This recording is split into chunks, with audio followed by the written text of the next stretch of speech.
Good morning students. Previous class में हम लोग बात कर रहे थे सिंगुलर और नॉन सिंगुलर मैट्रिसेस की। ओके, तो चलिए वहीं से कंटिन्यू करते हैं। डेफिनेशन कल अपने प्रीवियस क्लास में हम लोगों ने देखी थी सिंगुलर और नॉन सिंगुलर मैट्रिसेस की डेफिनेशन। ओके, तो वहीं से स्टार्ट करते हैं हम लोग। आप ठीक है, तो क्या डेफिनेशन आपकी थी? मान लीजिए कि कोई ए स्क्वायर मैट्रिक्स है किसी ऑर्डर एन की। ए कोई स्क्वायर, ये डेफिनेशन आपने डिफाइन किया था कैसे? ए मान लीजिए कि कोई स्क्वायर मैट्रिक्स है of order N, then A is said to be similar or non-singular according as determinant A is equal to 0, determinant A is equal to non-zero respectively। कहने का मतलब अगर हमारे पास कोई A स्क्वायर मैट्रिक्स है और उसका डिटर्मिनेंट अगर 0 है तो वो सिंगुलर होगी, और अगर डिटर्मिनेंट नॉन जीरो है तो वो नॉन सिंगुलर होगी। ये हम लोगों ने डेफिनेशन देखी थी। ठीक है स्टूडेंट्स, उसके बाद स्टूडेंट्स हम लोग इस पर एक एग्जाम्पल भी छोटा सा किए थे। ठीक है, अभी बहुत सारे और एग्जाम्पल करेंगे हम लोग, इसको सॉल्व करेंगे जब एक्सरसाइज, तो और ज़्यादा एग्जाम्पल इस पर करेंगे। ओके, दूसरी बात ये थी स्टूडेंट्स, यहाँ पर दो रिजल्ट्स लिखे गए हैं। ठीक है, इन दोनों रिजल्ट्स को हम यूज करेंगे। एक और थ्योरम है जो जिसकी जरूरत है हमें, जो इंपॉर्टेंट थ्योरम है उसको प्रूफ करने के लिए हम इन दोनों रिजल्ट्स को इस्तेमाल करेंगे। तो इनको हमने स्टेट कर दिया विदाउट प्रूफ। इसको बस केवल आपको याद रखना है। ठीक है, विदाउट इनका प्रूफ की यहाँ पे आपको पढ़ने की जरूरत नहीं है। ठीक है, प्रूफ नहीं जानना है, सिर्फ जो है ये रिजल्ट इसका स्टेटमेंट समझना है। ओके, तो पहला रिजल्ट क्या है? ये थ्योरम है। मान लिया कि ए और बी दो स्क्वायर मैट्रिसेस हैं ऑफ ऑर्डर एन। ए और बी दो स्क्वायर मैट्रिक्स हैं सेम ऑर्डर की, तो इनके प्रोडक्ट का जो डिटर्मिनेंट होता है वो इनके डिटर्मिनेंट्स का प्रोडक्ट हो जाता है। मतलब determinant of A B equal to determinant of A into determinant of B. ये पहला रिजल्ट है। ठीक है, ए और बी दो स्क्वायर मैट्रिक्सेस हैं तो उनके प्रोडक्ट का जो डिटर्मिनेंट होता है वो उनके डिटर्मिनेंट्स का प्रोडक्ट होता है। ये पहला रिजल्ट है। दूसरा रिजल्ट क्या है? ए और बी अगर दो नॉन सिंगुलर मैट्रिसेस हैं, if A and B are non singular then A B and B A are also non singular. अगर ए और बी दोनों नॉन सिंगुलर मैट्रिसेस हैं तो ए बी और बी ए जो मैट्रिक्स आती है प्रोडक्ट करने के बाद वो दोनों भी नॉन सिंगुलर होंगी। इसको आप चाहें तो इस रिजल्ट की मदद से प्रूफ कर सकते हैं। ए बी जिसे प्रूफ करने की बात आई, इस रिजल्ट को हम इसी रिजल्ट की मदद से प्रूफ कर सकते हैं एक लाइन में, तो इसलिए इसको हम दिखा दे रहे हैं आपको। ठीक है, सिर्फ डेफिनेशन अप्लाई कर देना, कुछ नहीं करना है, तो इसलिए इसको तो कर ही सकते हैं। जैसे कैसे प्रूफ किया जाएगा इसको, ये बहुत सिंपल सी बात है। ए और बी आपको दिया गया है नॉन सिंगुलर। ठीक है, इसका प्रूफ अगर चाहें तो एक लाइन का प्रूफ है। Since A and B are non singular और नॉन सिंगुलर, ये दोनों नॉन सिंगुलर हैं, सो इनका डिटर्मिनेंट क्या होगा? Determinant of A not equal to 0, determinant of B not equal to 0। यही डेफिनेशन भी आपने देखी थी कि नॉन सिंगुलर है तो डिटर्मिनेंट नॉन जीरो होगा। ओके, अब हमको दिखाना है ए बी और बी ए को नॉन सिंगुलर, तो इनका भी डिटर्मिनेंट अगर नॉन जीरो आ गया तो ये दोनों भी नॉन सिंगुलर हो जाएंगी। Now determinant of A B calculate करिए। अभी आपने इसके पहले स्टेटमेंट देखा था कि determinant of A B equal to होता है determinant of A into determinant of B. अब ये भी नॉन जीरो है, ये भी नॉन जीरो है, जिनका प्रोडक्ट भी क्या होगा? नॉन जीरो होगा। And determinant of B A equal to determinant of B into determinant of A, ये भी क्या होगा? नॉन जीरो होगा। ये भी नॉन जीरो, ये भी नॉन जीरो, जिसका भी डिटर्मिनेंट क्या हो गया? नॉन जीरो हो गया। This implies that A B and B A are non singular. इसका मतलब ये दोनों मैट्रिसेस क्या हो गई? नॉन सिंगुलर हो गई। इसका तो आपने प्रूफ कर लिया। ठीक है स्टूडेंट्स, अब स्टूडेंट्स हम एक बहुत ही इंपॉर्टेंट रिमार्क जो है प्रूफ करेंगे। ठीक है, वो रिमार्क क्या है कि अगर आपके पास कोई स्क्वायर मैट्रिक्स है, ठीक है, तो उसके कोफैक्टर्स की जो मैट्रिक्स बना, उसका जो एडजॉइंट कैलकुलेट करते हैं हम लोग, ठीक है, वो भी क्या होती है? सेम ऑर्डर की मैट्रिक्स होती है। अगर एक कोई n क्रॉस n की मैट्रिक्स है तो उसके जो एडजॉइंट, उसका जो एडजॉइंट होता है वो भी एक n क्रॉस n की मैट्रिक्स होती है, जिसमें एंट्रीज होती है क्या? कोफैक्टर्स को ट्रांसपोज करके जो मैट्रिक्स बनती है वही हमारी एडजॉइंट होती है, और एडजॉइंट का ऑर्डर भी सेम होता है, वो भी एक मैट्रिक्स होती है। ठीक है, तो अब हम यह चाहते हैं कि हम जो है एडजॉइंट वाली जो मैट्रिक्स है उसका डिटर्मिनेंट कैसे कैलकुलेट करें। ठीक है, हम कैलकुलेट करेंगे कि अगर वो जो एडजॉइंट कोई मैट्रिक्स है उसकी जो एडजॉइंट है वो भी अनदर सेम ऑर्डर की मैट्रिक्स है, उसका डिटर्मिनेंट हम कैसे कैलकुलेट करेंगे, ये हम एक रिमार्क में देखेंगे। ओके, तो एक रिमार्क है जिसको हम लोग प्रूफ भी कर लेंगे। ठीक है, तो पहले हम लोग रिमार्क नोट करते हैं। ओके, इसको आप लिख लीजिएगा, एक रिमार्क है ये।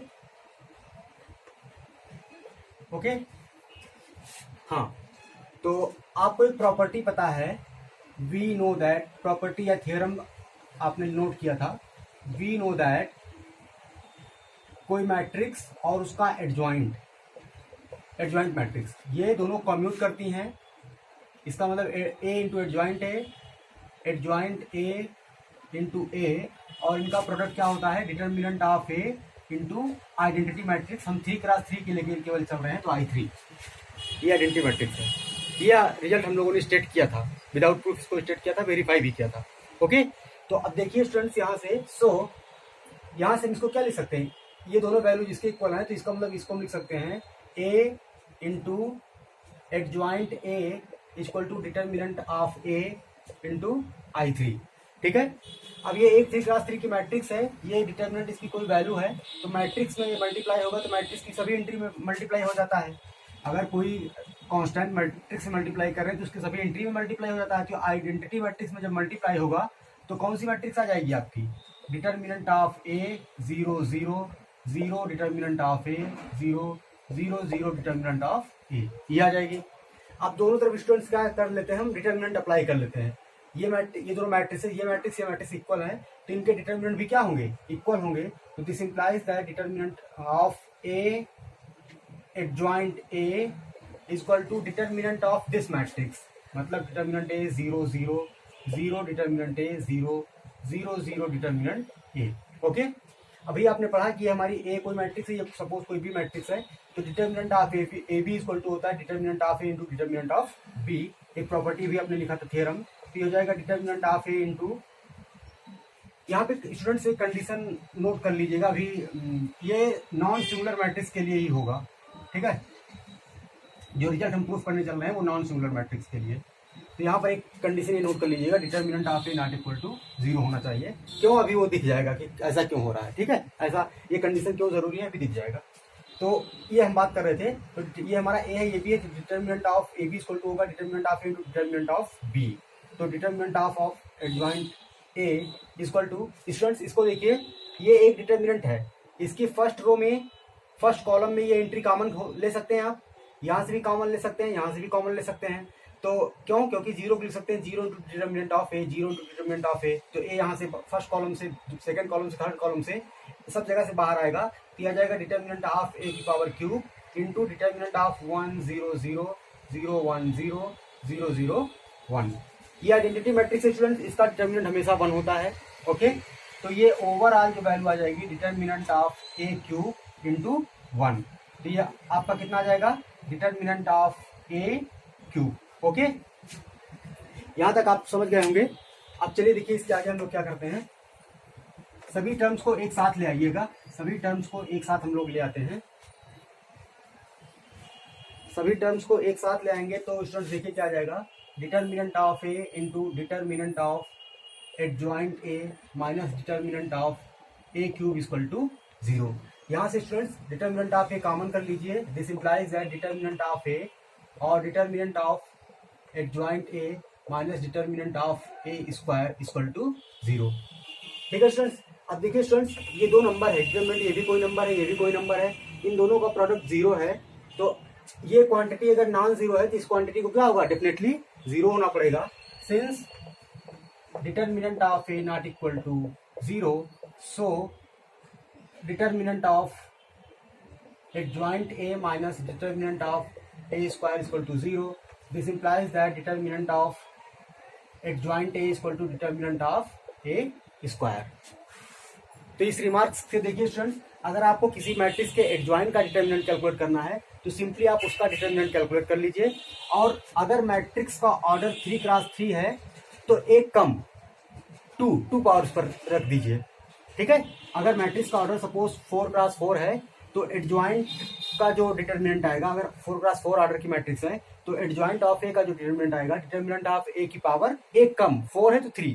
ठीक है, तो इस रिजल्ट को स्टूडेंट हम इन जर्नल भी लिख सकते हैं। ठीक है, ये सभी ऑर्डर के लिए होल्ड करेगा, तो हम इसको लिख देते हैं इन जर्नल। इन जर्नल देखिए स्टूडेंट्स, वो कंडीशन जो दी गई थी उसको हमने इस्तेमाल किया यहाँ पर, तो कंडीशन जरूरी थी। ठीक है, तो in general if A A is non-singular matrix of order n, then क्या होगा students, determinant of adjoint A equal to determinant of A. अब ये n ऑर्डर की है तो एक पावर कम n-1। ये रिमार्क है स्टूडेंट्स। इस रिमार्क की हेल्प से हम किसी स्क्वायर मैट्रिक्स के एडजॉइंट का डिटर्मिनेंट भी आसानी से कैलकुलेट कर सकते हैं, इसलिए ये रिमार्क इंपॉर्टेंट है स्टूडेंट्स। ओके, अब स्टूडेंट्स हम एक ऐसा रिजल्ट प्रूफ करेंगे जिसके लिए अभी तक का जो भी काम हमने किया था सिर्फ उसी के लिए किया है, और वो बहुत ही इंपॉर्टेंट रिजल्ट है। ठीक है, और सारे काम अभी तक की सारी चीजें हमने कुछ चीजें डिफाइन की, कुछ रिजल्ट्स को विदाउट प्रूफ स्टेट किया, सब कुछ काम सिर्फ उसी के लिए हो रहा था। ओके, वो बहुत खास इंपॉर्टेंट रिजल्ट है, उस रिजल्ट को हम प्रूफ भी करेंगे। ओके, चलिए लिखते हैं पहले, फिर प्रूफ करते हैं।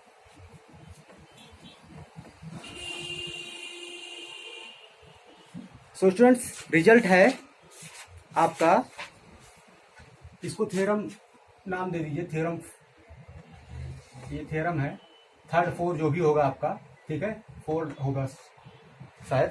ठीक है, तो ये रिजल्ट क्या कहता है, ए स्क्वायर मैट्रिक्स, कोई स्क्वायर मैट्रिक्स है, is invertible if and only if it is non singular. कोई स्क्वायर मैट्रिक्स है, अगर वो इन्वर्टिबल है तो नॉन सिंगुलर होगी, और अगर कोई नॉन सिंगुलर मैट्रिक्स है डेफिनेटली वो इन्वर्टिबल होगी। यही रिजल्ट है।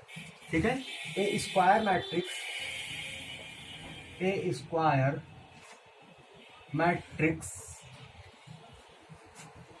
इज ऑफ ऑर्डर n ले लेते हैं, suppose of order n is invertible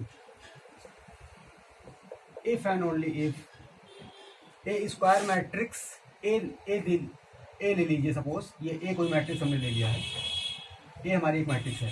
A square matrix A of order n is invertible if and only if it is non singular.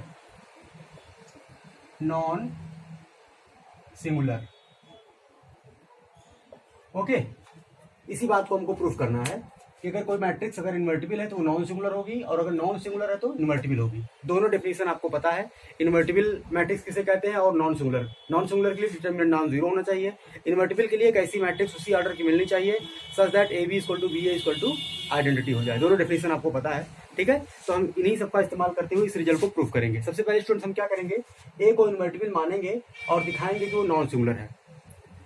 ठीक है, फिर क्या करेंगे, कन्वर्सली ए को नॉन सिंगुलर मानेंगे और दिखाएंगे कि वो इन्वर्टिबल है स्टूडेंट्स। ओके, तो दो काम करेंगे। तो proof,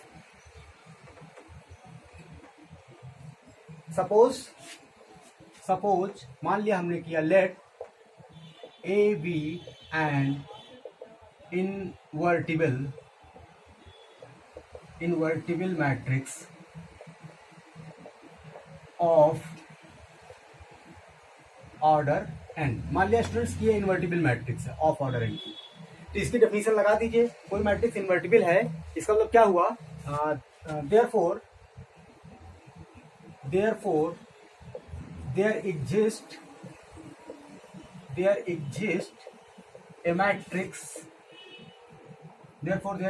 a matrix B of same order of order n such that AB equal to BA equal to identity. ये तो डेफिनेशन थी। ठीक है, अगर कोई मैट्रिक्स इन्वर्टिबल है इसका मतलब एक ऐसी मैट्रिक्स मिलेगी जिस such that A B equal to B equal to identity हो जाए। ठीक है स्टूडेंट्स, हमको नॉन सिंगुलर दिखाना है ए को, तो डिटरमिनेंट नॉन जीरो दिखाना पड़ेगा। तो यहाँ से देखिए, this implies that A B equal to I N, this implies that, अब दो मैट्रिक्स सेम हैं, ए बी आई एन है, तो इन दोनों का डिटरमिनेंट अप्लाई कर दीजिए, डिटरमिनेंट भी सेम होगा, तो determinant of A B equal to determinant of I N. Okay, तो यहाँ से आपका अभी प्रॉपर्टी आपने प्रूफ किया था, सॉरी एक रिजल्ट आपने लिखा था कि determinant of A B equal to होता है determinant of A into determinant of B. तो स्टूडेंट्स यहाँ से आ जाएगा determinant of A into determinant of B, और आइडेंटिटी का डिटरमिनेंट क्या होता है, 1 होता है। तो स्टूडेंट्स देखिए, इन दोनों नंबर्स का, ये दो नंबर्स है, इनका प्रोडक्ट क्या है, नॉन जीरो है, 1 है, नॉन जीरो है, तो कोई भी नंबर इसमें क्या हो सकता, नहीं हो सकता है, कोई भी नंबर इसमें जीरो नहीं हो सकता, क्योंकि कोई भी जीरो हो गया तो कभी ये इक्वलिटी होल्ड नहीं करेगी। ओके, तो यहां से क्या मिल रहा है, this implies that determinant of A not equal to zero and determinant of B not equal to zero. तो आपको मिल गया determinant of A not equal to zero, this implies that A is non singular. ठीक है, तो यहां से हम लोग क्या लिख सकते हैं, ए इज नॉन सिंगुलर।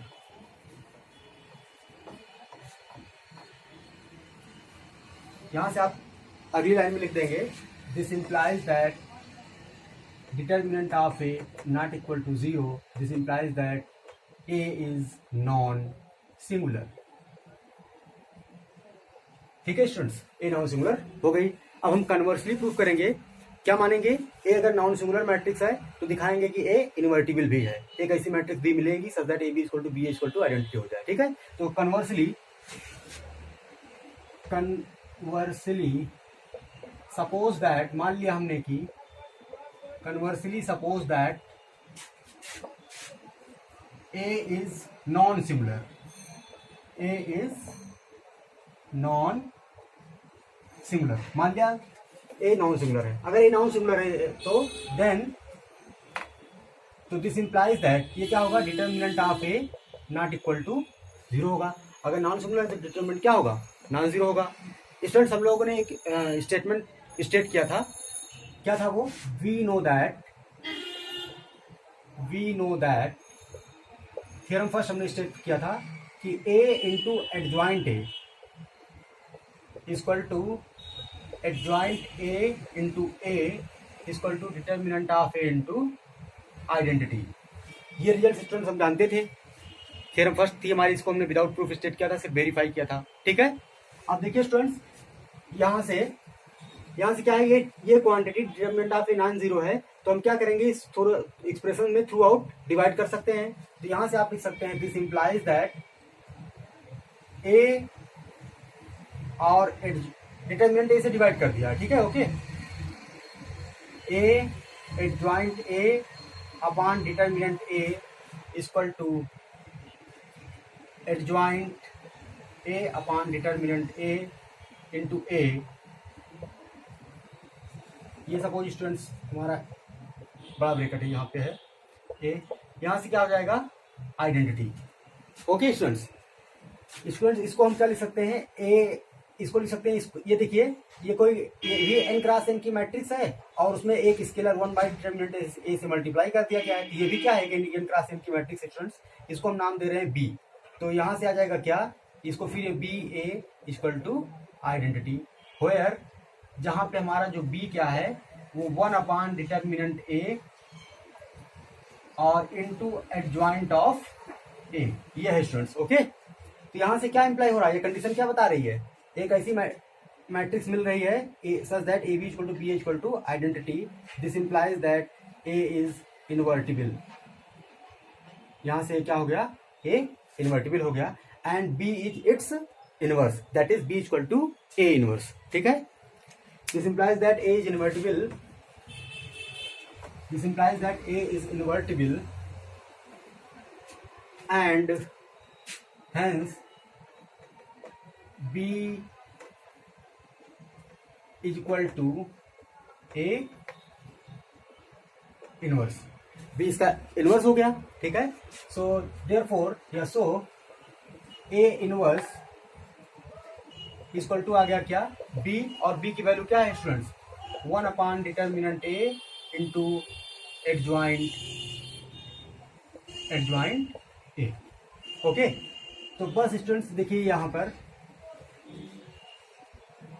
इन्हीं दो चीजों के लिए हमने सारी चीजों को डेवलप किया था। पहली बात, हमको कंडीशन चाहिए थी कि कोई मैट्रिक्स कब नॉन सिंगुलर होगी। ठीक है, तो आपने देखा कि डिटर्मिनेंट अगर नॉन जीरो है तो नॉन सिंगुलर है, नॉन सिंगुलर है तो इन्वर्टिबल भी है। ओके, और इन्वर्टिबल है तो इसका इनवर्स किस तरह से आप निकाल सकते हैं, सिर्फ आप क्या करिए, उस मैट्रिक्स का एडजॉइंट कैलकुलेट करिए और उसमें क्या करिए, डिटर्मिनेंट कैलकुलेट करके उससे डिटर्मिनेंट करके उसका डिटर्मिनेंट कैलकुलेट करिए और 1 अपॉन डिटर्मिनेंटल वैल्यू से क्या करिए, मैट्रिक्स में मल्टीप्लाई कर दीजिए, तो इनवर्स आपका कैलकुलेट हो जाएगा। यहाँ पर आपको एलिमेंट्री रो और कॉलम ऑपरेशंस को अप्लाई करने की जरूरत नहीं है, सिर्फ एडजॉइंट कैलकुलेट करना है इनवर्स निकालने के लिए और डिटर्मिनेंट कैलकुलेट करना है। ओके स्टूडेंट्स, तो सिर्फ इसी स्टेटमेंट्स के लिए, इसी फार्मूले के लिए, ठीक है, हमने सारी चीजों को स्टेट किया, डिफाइन किया, प्रूफ किया, सिर्फ इसी चीज के लिए। इनवर्स कैलकुलेट करने का तरीका हम चाहते थे, कोई सिंपल तरीका। ओके स्टूडेंट्स, तो इस तरीके से भी आप इनवर्स कैलकुलेट कर सकते हैं। आप देख रहे हैं कि कैलकुलेट करने के लिए सिर्फ दो चीजों की जरूरत है, डिटरमिनेंट कैलकुलेट कर लीजिए और फिर क्या कैलकुलेट कर लीजिए, एडजॉइंट उसका कैलकुलेट कर लीजिए। तो एडजॉइंट वाली मैट्रिक्स में 1 अपॉन डिटरमिनेंट आप इसे मल्टीप्लाई कर दीजिए तो इनवर्स आ जाएगा। ओके, तो स्टूडेंट्स हम लोगों को इसमें जो भी थियोरेटिकल पोर्शन पढ़ना था, जो भी कॉन्सेप्चुअल चीजें पढ़नी थी, वो हमने स्टडी कर लिया है। अब हम लोग सॉल्व करेंगे exercise 4.5 based on that topic. Okay okay students, now we are going to solve exercise 4.5।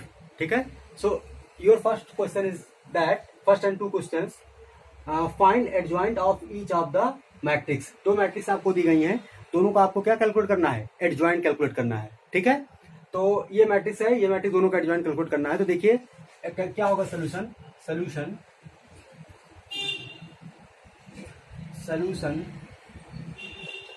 First का मैट्रिक्स जो दी गई है, सपोज इसको मान लेते हैं, लेट ए इक्वल टू जो मैट्रिक्स दी गई है 1 2 3 4 स्टूडेंट्स।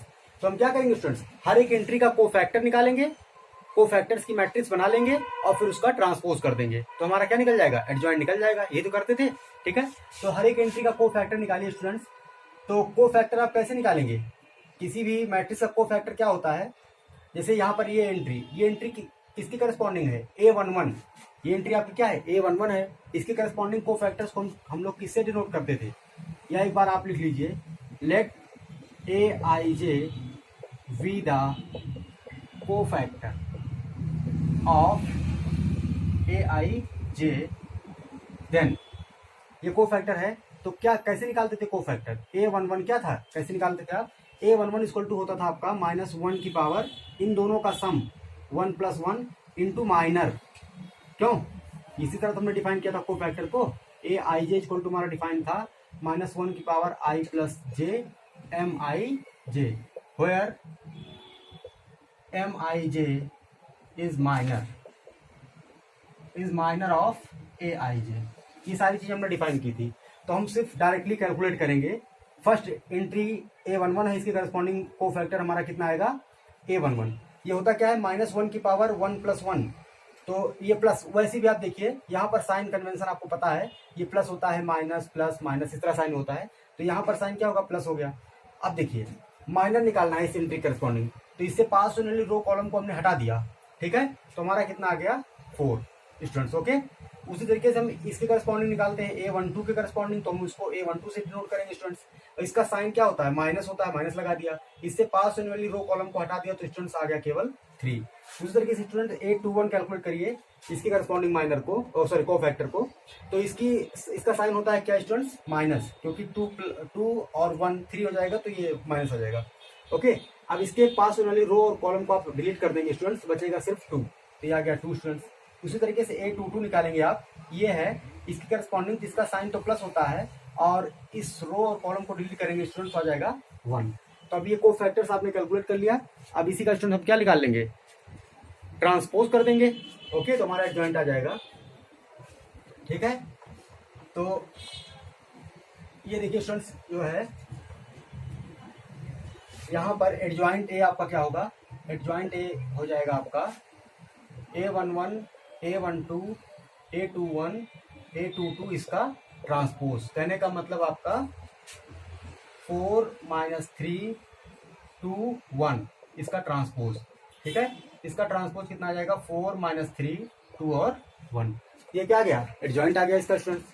ठीक है, यही काम हम किसके लिए करेंगे, 3x3 के लिए करेंगे। ओके, हमने कुछ गलत नोट कर दिया है यहाँ पर, सॉरी। A21 आपका क्या था, माइनस था, ये 21 आपका माइनस था, और A12 जो है ये -3 था, तो इसका ट्रांसपोज करेंगे तो -3 आ जाएगा, इसका ट्रांसपोज करेंगे तो माइनस आ जाएगा।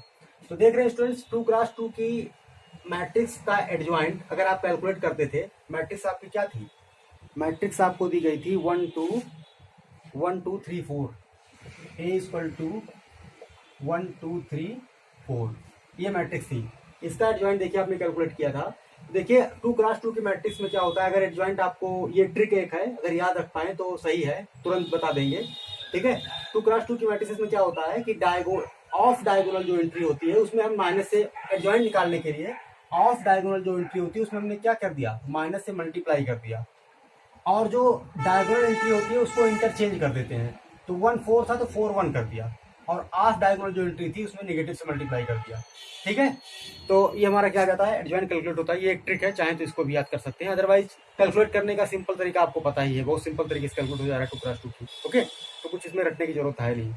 तो चाहे तो बस एक ट्रिक ऑब्जर्वेशन है, यहाँ से इसको याद भी कर सकते हैं, चाहे तो 2x2 के लिए, या सिंपली आप कैलकुलेट कर लीजिए। ओके, बहुत सिंपल कैलकुलेशन भी है। चलिए अगला क्वेश्चन सॉल्व करते हैं, question number 2। Okay,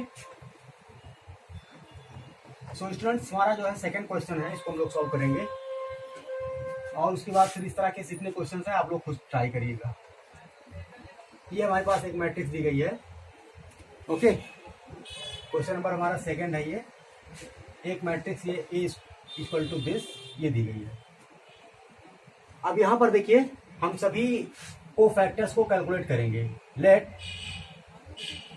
Aij be the cofactor of Aij, then मान लिया कोफैक्टर है ये, तो A11 स्टूडेंट देखिए कैसे आएगा हमारा, इस एंट्री के करस्पॉन्डिंग। इस एंट्री का साइन तो पॉजिटिव होता है, इससे पास होने वाली रो और कॉलम को आपने डिलीट कर दिया, तो क्या आएगा स्टूडेंट्स, या जो है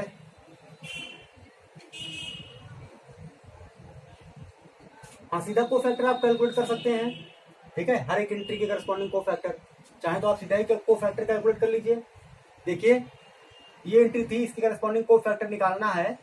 ठीक है, तो इस एंट्री का साइन और इस एंट्री के करस्पॉन्डिंग माइनर, तो इस एंट्री के करस्पॉन्डिंग माइनर कैसे निकालेंगे, इससे पास होने रो और कॉलम को आपने क्या कर दिया, डिलीट कर दिया, तो सिर्फ कितना बचा 3 5 1 0 1।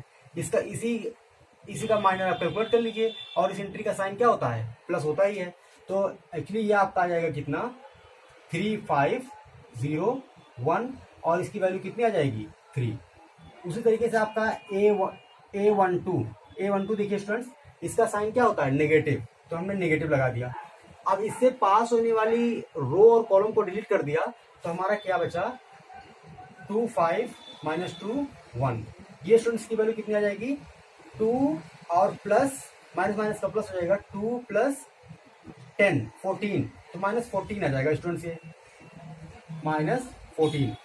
ये हो गया 2 आपका, और -10, तो 2 माइनस सॉरी यहां से आपका आ जाएगा 2 माइनस और 10,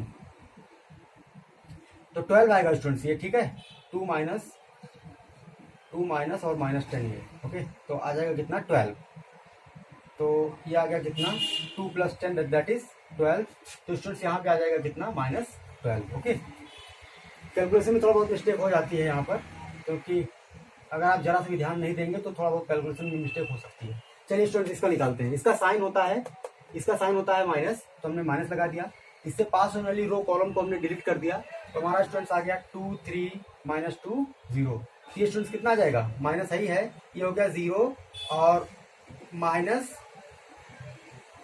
3 6, तो ये हो गया 0 और माइनस का प्लस हो जाएगा, माइनस प्लस 6 हो जाएगा, क्यों ये हो जाएगा 6।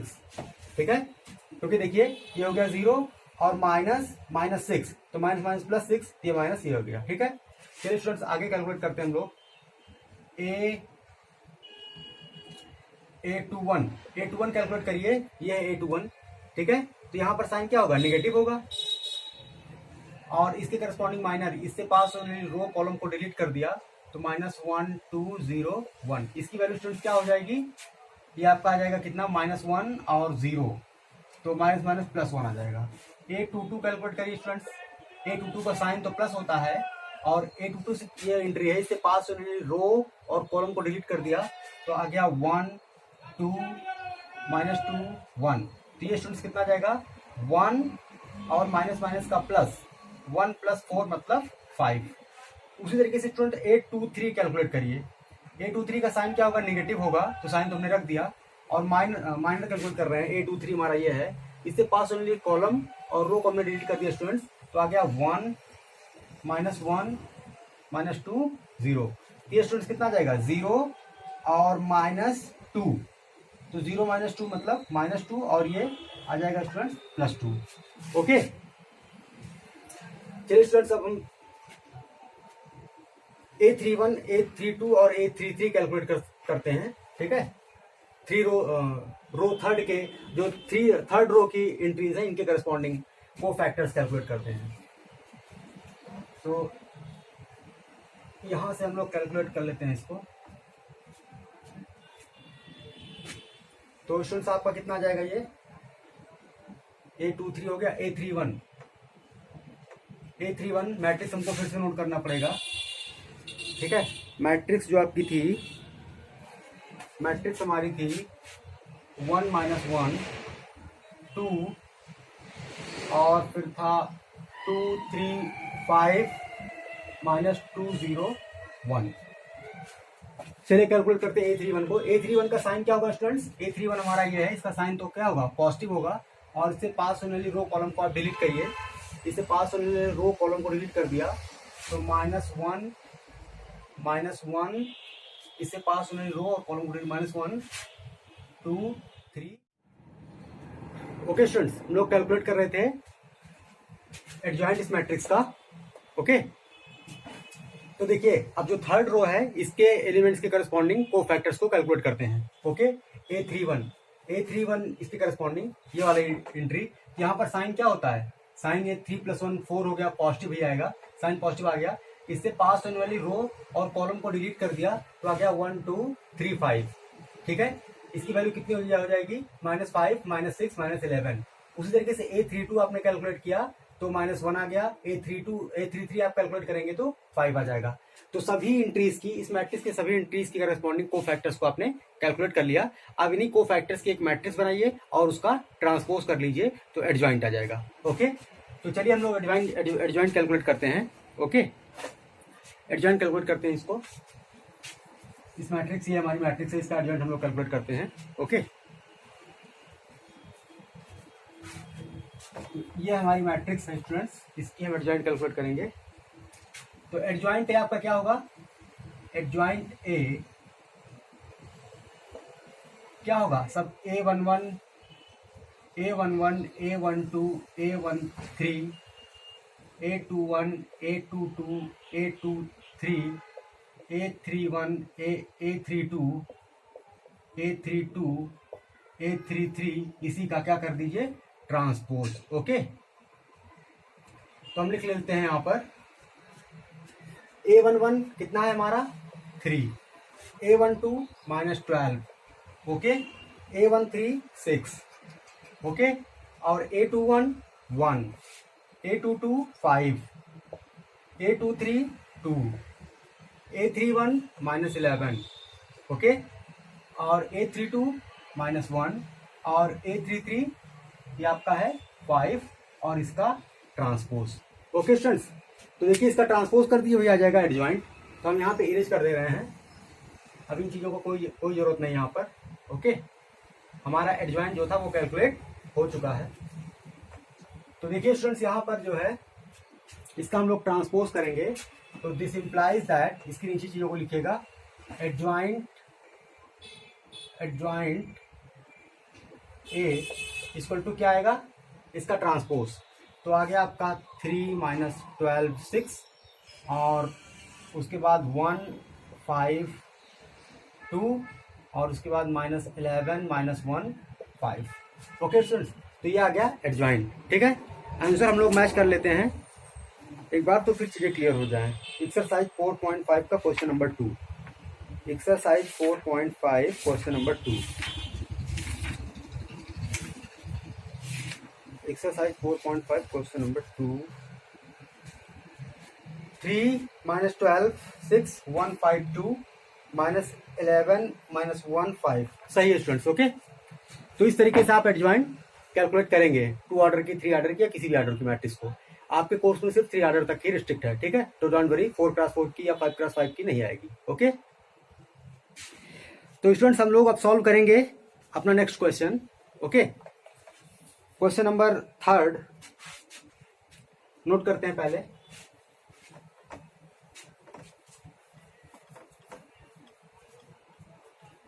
क्वेश्चन नंबर 3 और 4 हम आपके लिए एक्सरसाइज देंगे। ओके, क्वेश्चन नंबर 3 और 4 में क्या करना है आपको, verify A adjoint A is equal to adjoint A is equal to determinant A into I in exercise 3 and 4। 3 में आपको दिया गया है एक मैट्रिक्स 2 3 -4 -6। क्वेश्चन नंबर 4 में आपको दिया गया है 1 -1 2 3 0 -2 1 0 3। तो स्टूडेंट दो मैट्रिसेस आपको दी गई हैं, इन दोनों के लिए आपको इस रिजल्ट को वेरीफाई करना है। तो एडजॉइंट क्या करिए, इसका सिंपली एडजॉइंट कैलकुलेट करिए और उसके लिए रिजल्ट को क्या करिए, वेरीफाई करिए। मतलब ए इंटू एडजॉइंट ए करेंगे और एडजॉइंट ए इंटू ए करेंगे तो देखेंगे दोनों की वैल्यू सेम है और वो कुछ और नहीं बल्कि determinant of A into I3 ही आएगा। ठीक है, तो इसके लिए और इसके लिए दोनों को सबको एडजॉइंट, जैसे भी हमने 3 क्लास 3 2 क्लास 2 की दोनों का एडजॉइंट कैलकुलेट करना देखा था, तो उसी तरीके से हम एडजॉइंट कैलकुलेट करेंगे। आप लोग कैलकुलेट करिएगा और फिर इस रिजल्ट को वेरीफाई करिएगा। ये दोनों क्वेश्चन आपके लिए एक्सरसाइज है। ठीक है, अभी हम जो नेक्स्ट क्वेश्चन है उसमें भी बहुत सारी मैट्रिसेस हैं 3 क्लास 3 2 क्लास 2 की, उनके एडजॉइंट और सारे इनवर्स वगैरह हम लोग कैलकुलेट करेंगे स्टूडेंट। ठीक है, तो ये दोनों क्वेश्चन आपके लिए एक्सरसाइज है। ओके, अब हम लोग जो है नेक्स्ट क्लास में अगले क्वेश्चन जो भी हैं उनको